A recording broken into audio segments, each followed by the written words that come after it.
Yeah, there was, they told me this story once. You know those motherfuckers that get the D tattoo on them, the Old English D? They don't even know what the fuck they're doing. That was a gang called the Dagos, and it was from NY. And I'm like, well, I don't see how that predates the Detroit Tigers. Me either, but that's what they did. And everyone that gets a tattoo of it is invading our turf. And I said, okay, well, they're not in New York. You know, obviously this wasn't an intelligent man, but this was a man with some kind of a spine, I assume, which is almost intelligent, man. I mean, it passes for it sometimes.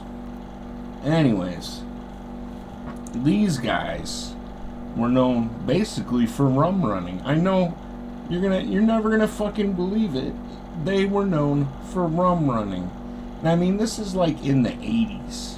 You understand what I'm saying? The late 70s and 80s. These guys are known for rum running. Now, what they did, okay, they went down to East Park Creek Street. And if you don't know where that is, I'm not going to tell you. And then they drove, right, quote unquote, rode. You understand what I'm saying?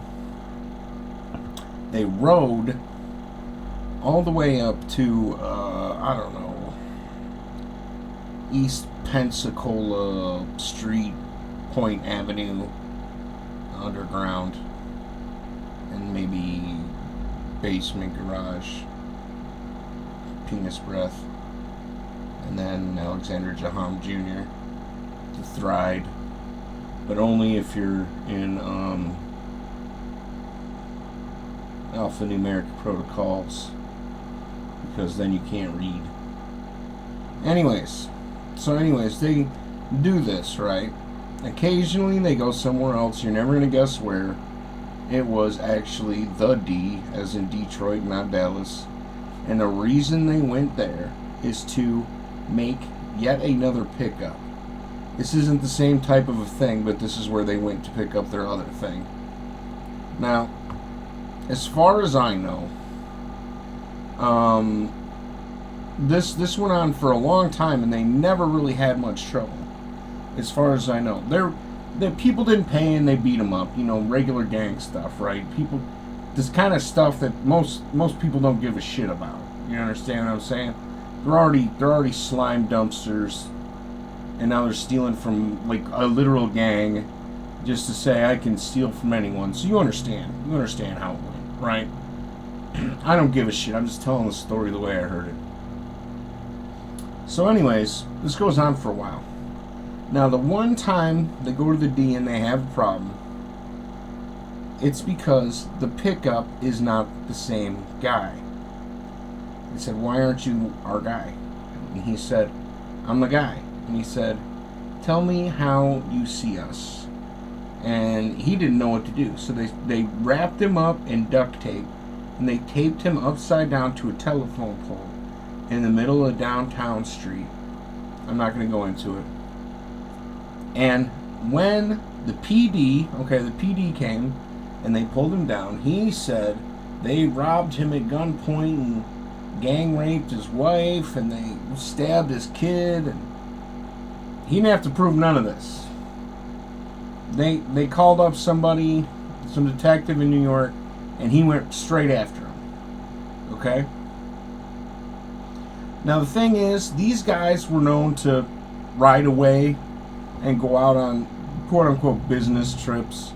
But you know, they're just going to, you know, whatever. They're going out to Sturgis or whatever. They mostly rode, I guess, which doesn't make sense to me because the way their story goes with whatever. I guess they ride motorcycles, so whatever. So they weren't there. There's only one guy there. It was like the kid that picks up the bar. So they bring him in for questioning. He doesn't know a goddamn thing to begin with. He's just sitting in there. He does like a year and they let him out.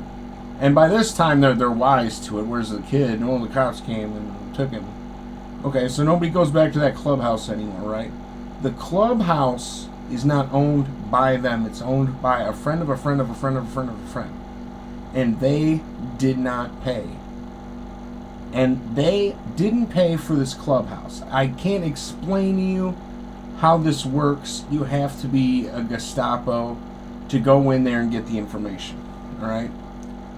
The way it works is basically the guy that owned it lent it to somebody who said he was going to make a profit. He underwrote to somebody else. He underwrote to somebody else. And then this guy has just the bottom floor in the basement. And he leased it to these guys. And the other floors were like lofts to people that, I don't know, didn't give a shit. I don't know.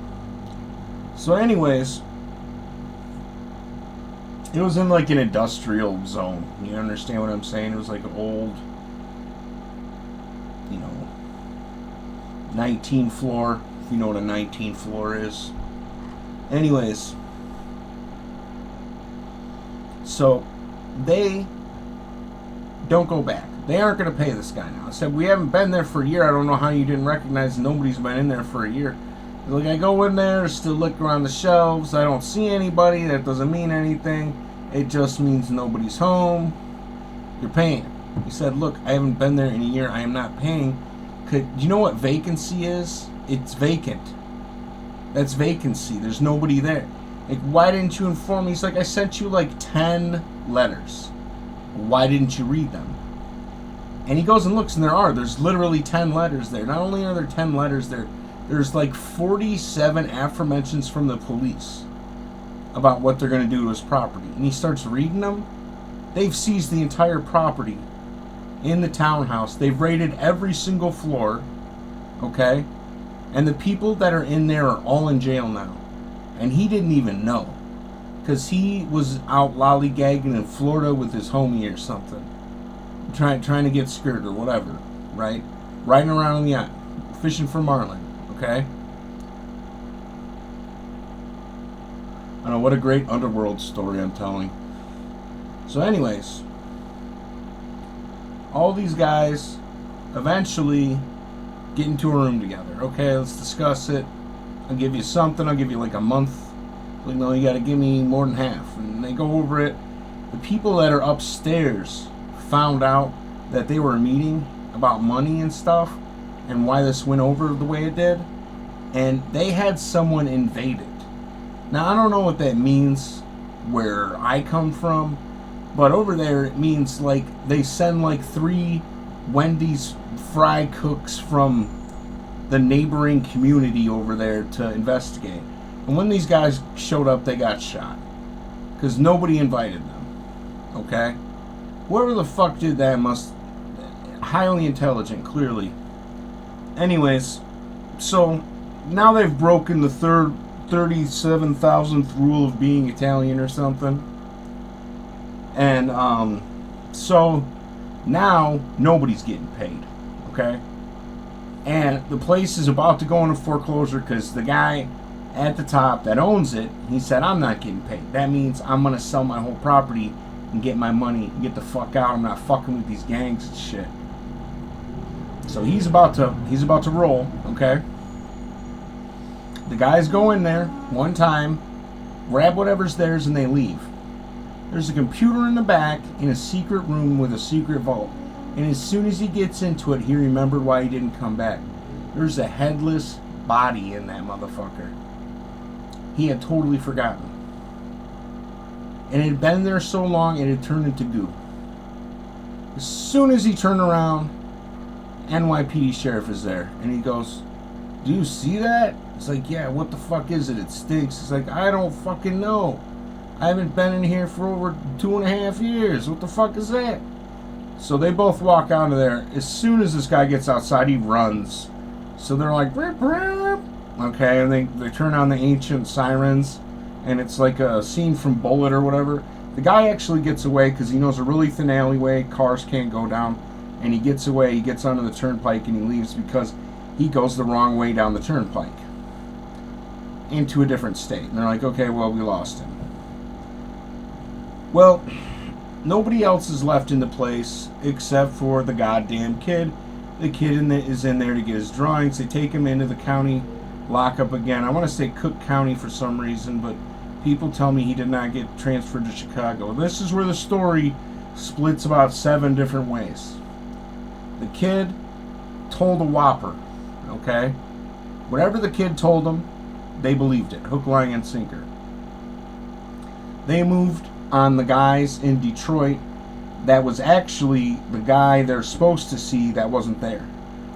However they got this information, I guess they finally got some information. Whatever. They move on that guy, right? Oh, I know. It's going through your head right now. You're like, this is all a lie. There's liars involved. Snitches and shit. So, he goes there, right? This is a story I was told. So, they go there. They try to pick him up. They can't. He's on an Indian reservation. So, you're wanted in connection with yada, yada, yada. 23 charges. This is like every single crime in New York City organized crime commits. You're going in. You're coming in. Well, the replacement for Elliot Ness's junior son-in-law's guy, who's basically running the sub-department now with something to prove. You know, he's got the shiniest badge of all. He comes in there and he says, you come with me now, I'll make sure you walk out. He's like, all right, I've heard it all before. Here's what I'm going to do. I'm going to call my lawyer. He's some kind of a Jew. And if he says to go with you, I'm going to go with you. If he says not to, I'm not. He calls his guy. This guy doesn't answer. Like, wow, that's weird. That guy always answers. He has a cell phone. Like, no one has cell phones at this time. Right? Oh, he's on a flight out of, like, Tasmania, bleeding out of a stomach wound, with 3 of his cronies who have all taken gunshots because they decided to try to kidnap small children, and they executed 4 or 5 of them in a cage before someone named Dwayne The Rock Johnson or something like that showed up with his grandpa and his son-in-law, who was like twice his age, and they went in there and they killed these guys. And the dead kids, they said that they're irreplaceable. You owe us $800 billion. Some of these are heirs to fortunes. We cannot replace these children. Now, they get the guy with the apartment in New York, and they bring him in and his buddy from down there in Florida and from Miami or whatever. Now there's like 28 people sitting in the clink, and they don't know how to charge anybody. They say, let's charge them all with the original charge. We're going to charge that one guy with on the res that we didn't get to come in, because he didn't end up going in. Okay? He said he ain't answering, so I ain't going. They never get the guy on the plane, the guy that they called. He disappears. He straight up vanishes. Okay? The 3 guys in there with him that are bleeding, they're found dead, bled out on an airstrip in Oklahoma. Just thrown out of basically the plane. The plane refueled and left. He's missing. He's still missing. His nickname is literally the Jew. Anyways, so this guy, oh yeah, oh you don't know? This guy supposedly had 8 or 9 kids in the plane, and he dropped them out in the ocean. Right? Only one of them was recovered. Now, this story goes on a bunch of different ways at this point. It literally shatters like a record spinning at 10 billion RPMs. There's so many people involved from so many different walks of life on so many different plateaus of doing stuff that it started with a guy probably snitching. A guy that isn't smart enough, that didn't know enough, supposedly, to even be able to snitch. So, someone assumes it was the guy that said he got away. Well, they find him in a bar. And they want to see if he's fingerprinted. He said he's never been busted. Turns out he's been fingerprinted. Where did he get fingerprinted? He got fingerprinted in New York. Where did he get fingerprinted in New York? Got fingerprinted in New York last week. And they just go 1 and 1 equals 1. And they take him. He's like, I did that before. I went there with the guy. He had to make sure who I was. This and that. He's trying to be calm guy. They take him in front of like a guy they say is King Kamehameha. It's a black guy. Takes one look and shoots him in the forehead. The guy goes down. Right? They throw him in the dumpster. Well, One of his buddies happens to ride by on his Harley, and he throws him on the back and takes him to the MA, which is a place. Okay, I'm not going to go in. It's a place. He takes him to the MA, and they pull a bullet out of his cranium. Well, it looks like he's going to live and have brain damage.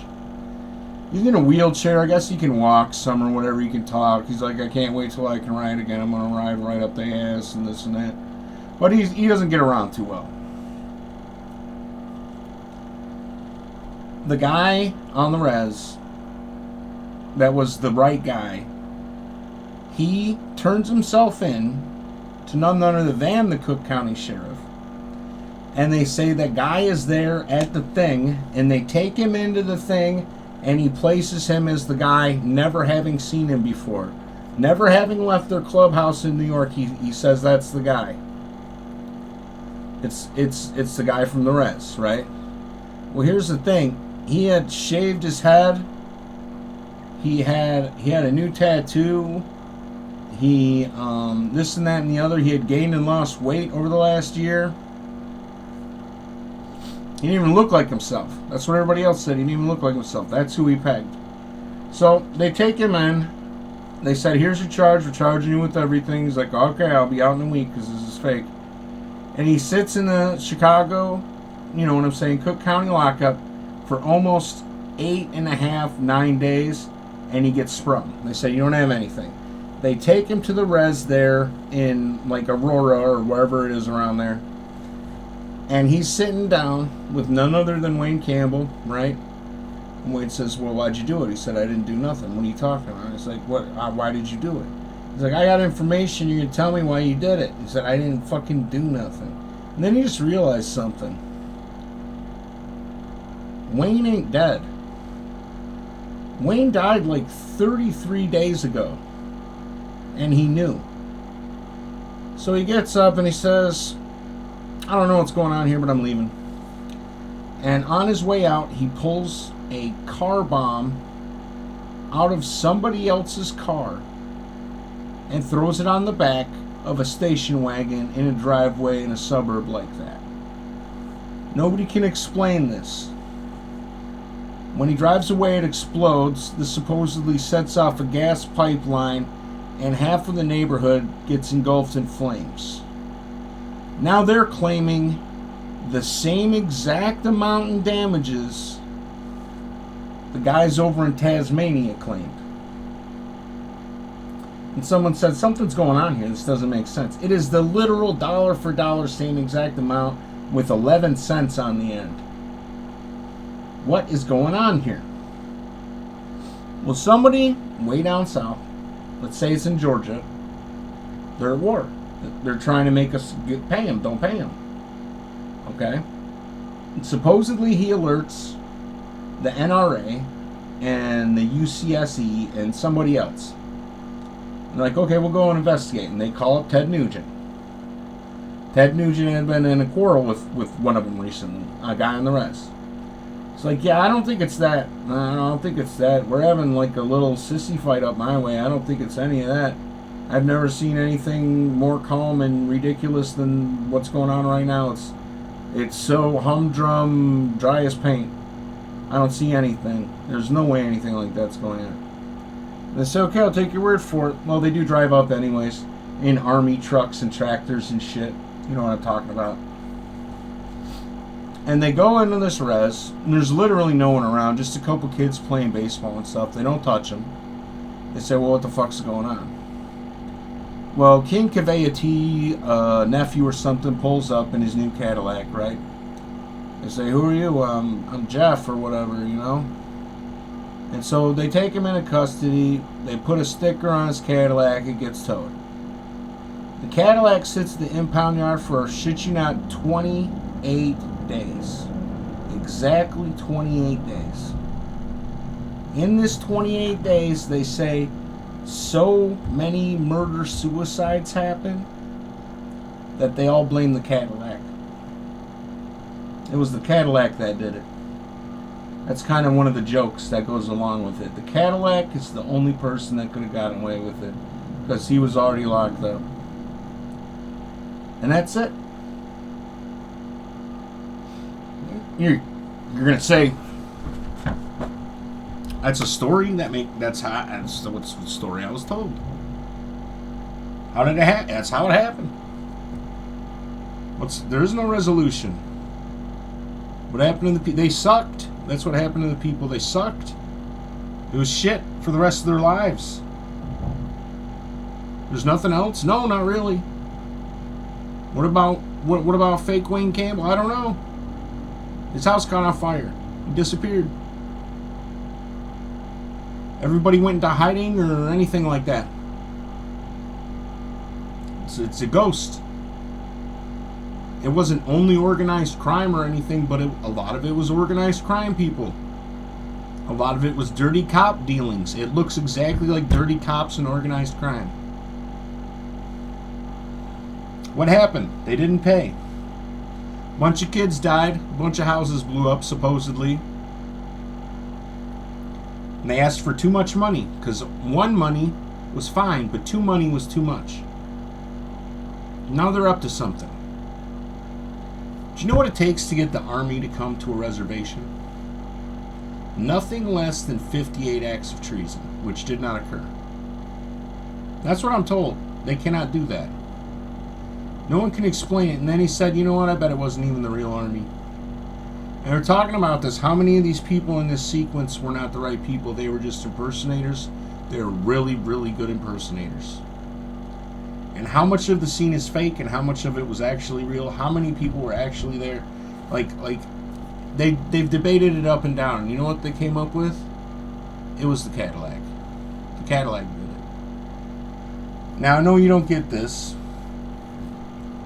But it's a very, very, very old Indian cipher. And what he's saying is, there was a bear in the woods that got shot. And he's the only person that has any information on a war that's pending in Yugoslavia. And only he would have enough information to pin somebody.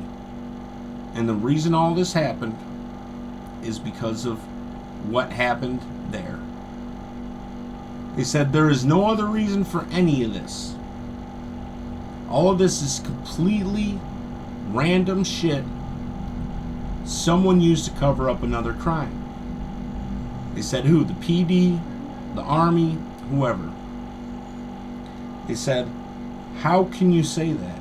He said, it's because nothing of its own nature occurs the way it occurs in its own nature at any point in time in the sweet sequence.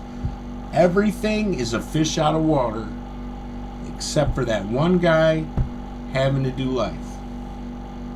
The guy, can you feel my heart guy?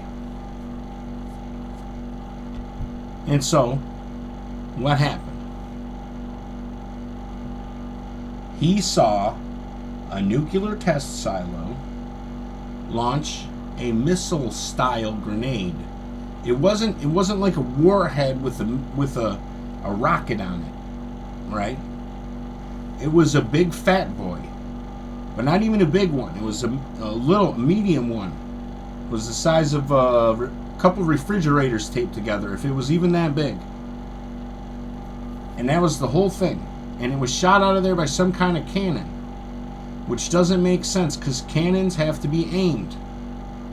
And they shot it out over something, and they said they missed the target by a dragon's lair.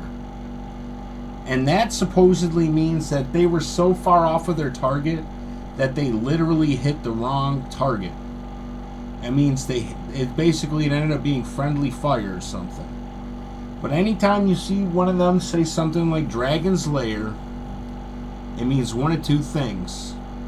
We indirectly did what we wanted to, and this is what we're saying, or we fucked up so bad, we're just going to say it's the way it always is. And that's something they're known for. That's one of their tricks, one of their techniques to get out of shit. And this guy did what, 28, 29 years on his head, no information, didn't see a day in court, nothing. Literally just boom, you're in the penitentiaries in there. That's it. So, what happened?